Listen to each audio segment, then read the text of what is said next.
The problem of the political in contemporary post-dramatic theater practice is brought to the foreground again by the fact that we are witnessing more and more attempts to making use of theatrical practices in order to realize some direct intervention into the political space.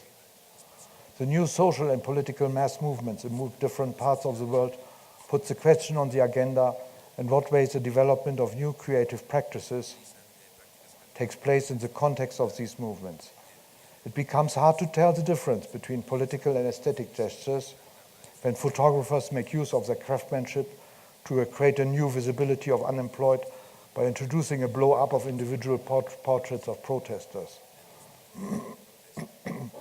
which then are carried as posters during manifestations, or when activists gather the countless daily narrations about encounters with police and other experiences in Cairo during the upheaval and transform them into documentary art. And street art in different versions creates a new aesthetics of political statements. So we have a number of political interventions there where it's really nearly impossible to distinguish between the theatrical and the political, the aesthetic and the political. I want to give you one example to explore a little bit this complicated relation between theater and the political. It is an example which is telling in many ways about the Twilight Zone. In a project, or was it a performance lecture, No Time for Art, the Egyptian artist Laila Soliman invites the audience to enter the lecture hall. At the door, I am handed over an envelope with an address, handwritten. It is to the International Court of Human Rights in Brussels. I take a seat and open the envelope. It contains 2 sheets of paper.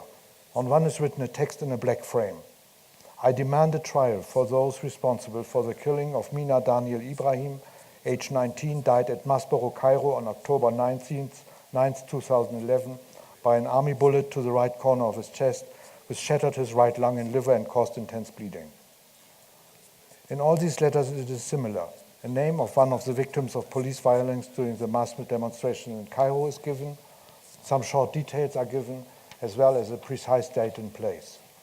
The other paper is an instruction for me, the audience member. Dear audience member, we should like to ask you for your help. We want to give as many martyrs a face as possible and a voice.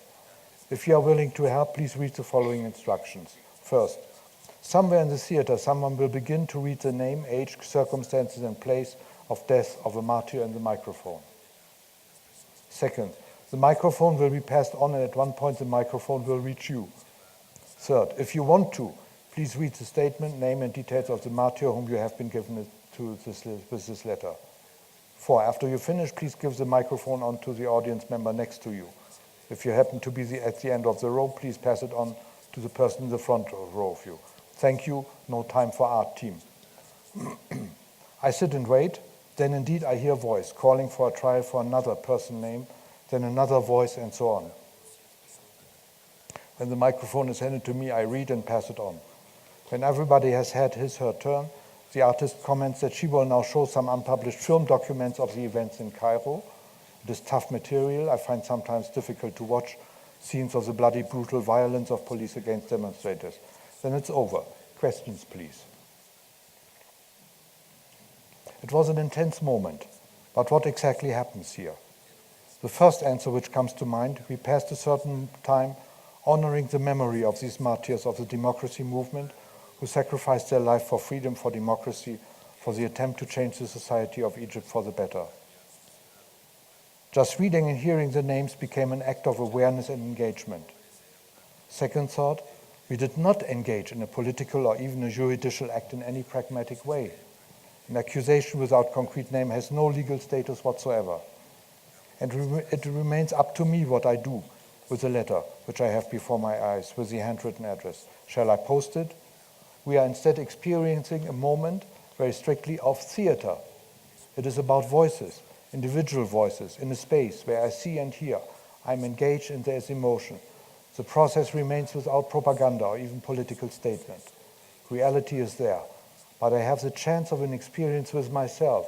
Suddenly I feel the demand, which this envelope is addressing to me. And I feel uneasily confronted with my not doing anything about this reality. The event is a very strong version of what we may call a dramaturgy of the spectator. There's no performance, no theater, no acting of a dramatic story, but there is the audience, our voices in a public space, our silence, our listening, our common moment of Eingedenken, of memory. It is post-dramatic theater practiced as a theater of a situation.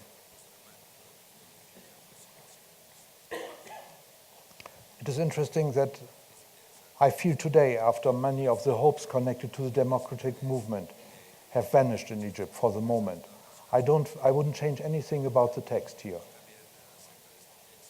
because it remains the same gesture, it remains everything what I have experienced there about this political movement of theater remains true, even as the democratic movement now in Egypt is, for the moment at least, it seems in ruins. Also in this event, no time for art, there is no drama, there's no performance of a drama, we may speak here of tragedy. Not because the event in itself will be called tragic by many, but because, anticipating my argument, tragedy in our time must no longer take the shape of dramatic process, but may with equally, and I add superior legitimacy, appear in moments of performance in post-dramatic theater. And it is not by chance that such a presence of the tragic is related closely to the problem in what ways the relation of theater and the political today may be thought and practiced.